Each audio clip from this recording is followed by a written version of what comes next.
ابو زناد نے بیان کیا ان سے اعرج نے اور ان سے ابو ہریرہ رضی اللہ عنہ نے کہ رسول اللہ صلی اللہ علیہ وسلم نے فرمایا کہ ایک شخص نے بنی اسرائیل میں سے کہا کہ مجھے ضرور صدقہ آج رات دینا ہے۔ چنانچہ وہ اپنا صدقہ لے کر نکلا اور ناواقفی سے ایک چور کے ہاتھ میں رکھ دیا۔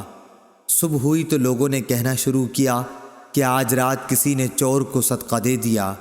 اس شخص نے کہا کہ اے اللہ، تمام تعریف تیرے ہی لیے ہے، آج رات میں پھر ضرور صدقہ کروں گا۔ چنانچہ وہ دوبارہ صدقہ لے کر نکلا اور اس مرتبہ ایک فاحشہ کے ہاتھ میں دے آیا۔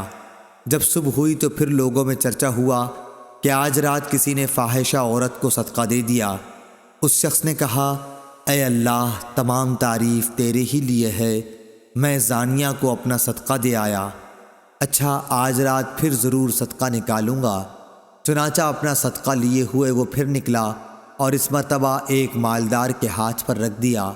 صبح ہوئی تو لوگوں کی زبان پر ذکر تھا کہ ایک مالدار کو کسی نے صدقہ دے دیا ہے۔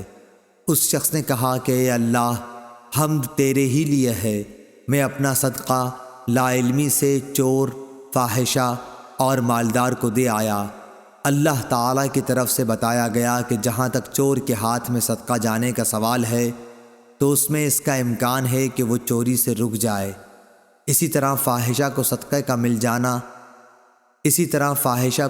کا مال مل جانے پر اس کا امکان ہے کہ وہ زنا سے رک جائے، اور مالدار کے ہاتھ میں پڑ جانے کا یہ فائدہ ہے کہ اسے عبرت ہو، اور پھر جو اللہ عز و جل نے اسے دیا ہے وہ خرچ کرے۔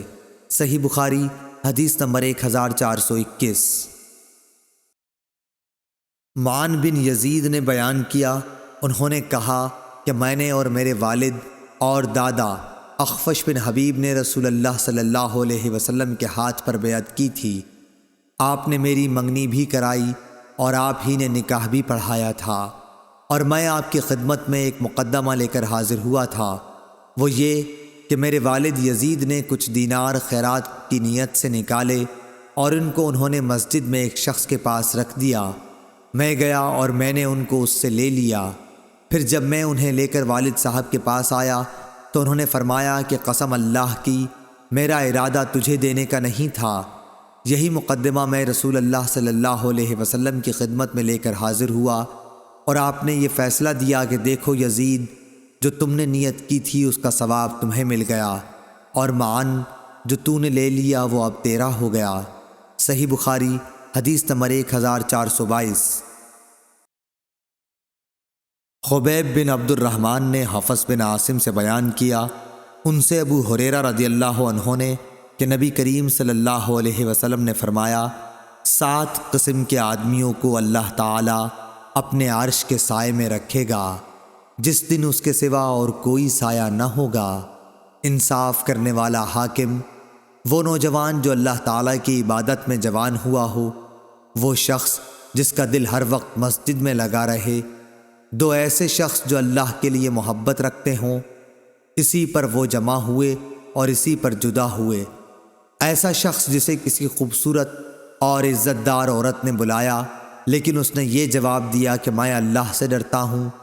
وہ انسان جو صدقہ کرے اور اسے اس درجہ چھپائے کہ بائیں ہاتھ کو بھی خبر نہ ہو کہ داہنے ہاتھ نے کیا خرچ کیا۔ اور وہ شخص جو اللہ کو تنہائی میں یاد کرے اور اس کی آنکھیں آنسوؤں سے بہنے لگ جائیں۔ صحیح بخاری حدیث نمبر 1423۔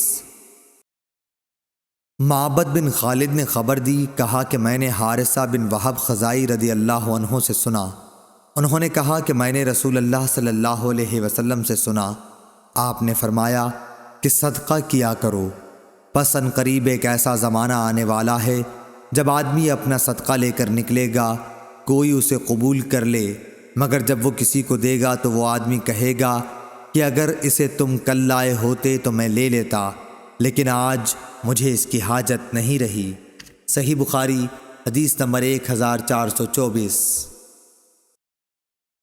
جریر نے بیان کیا، ان سے منصور نے، ان سے شقیق نے، ان سے مسروق نے اور ان سے عائشہ رضی اللہ عنہا نے کہ نبی کریم صلی اللہ علیہ وسلم نے فرمایا، اگر عورت اپنے شوہر کے مال سے کچھ خرچ کرے اور اس کی نیت شوہر کی پونجی برباد کرنے کی نہ ہو تو اسے خرچ کرنے کا ثواب ملے گا، اور شوہر کو بھی اس کا ثواب ملے گا کہ اس نے کمایا ہے، اور خزانچی کا بھی یہی حکم ہے، ایک کا ثواب دوسرے کے ثواب میں کوئی کمی نہیں کرتا۔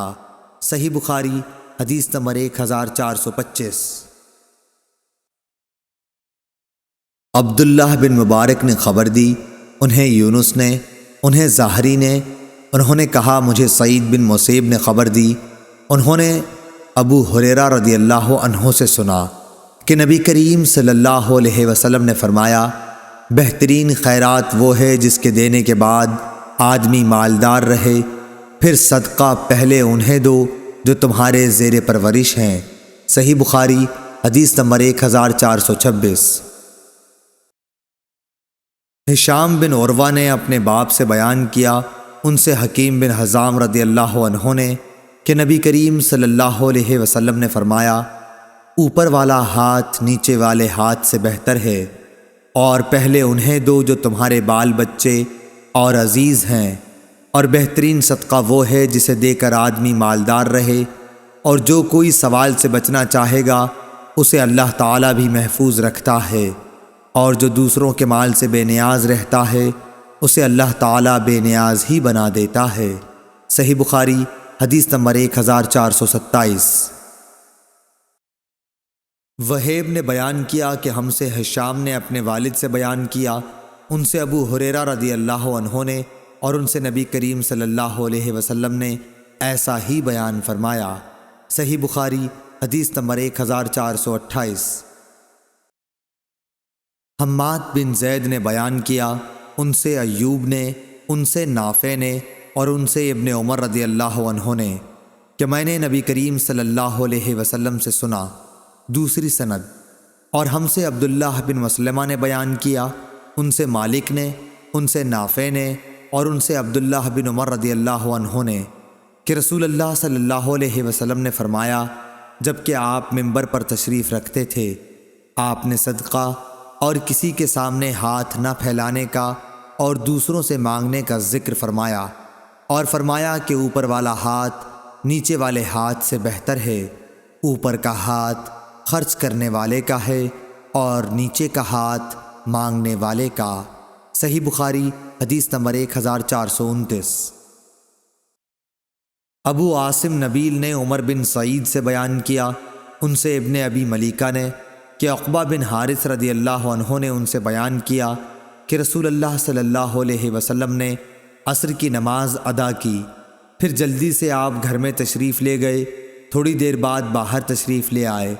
اس پر میں نے پوچھا یا کسی اور نے پوچھا تو آپ نے فرمایا کہ میں گھر کے اندر صدقے کے سونے کا ایک ٹکڑا چھوڑ آیا تھا، مجھے یہ بات پسند نہیں آئی کہ اسے تقسیم کیے بغیر رات گزاروں، پس میں نے اس کو بانٹ دیا۔ صحیح بخاری حدیث نمبر 1430۔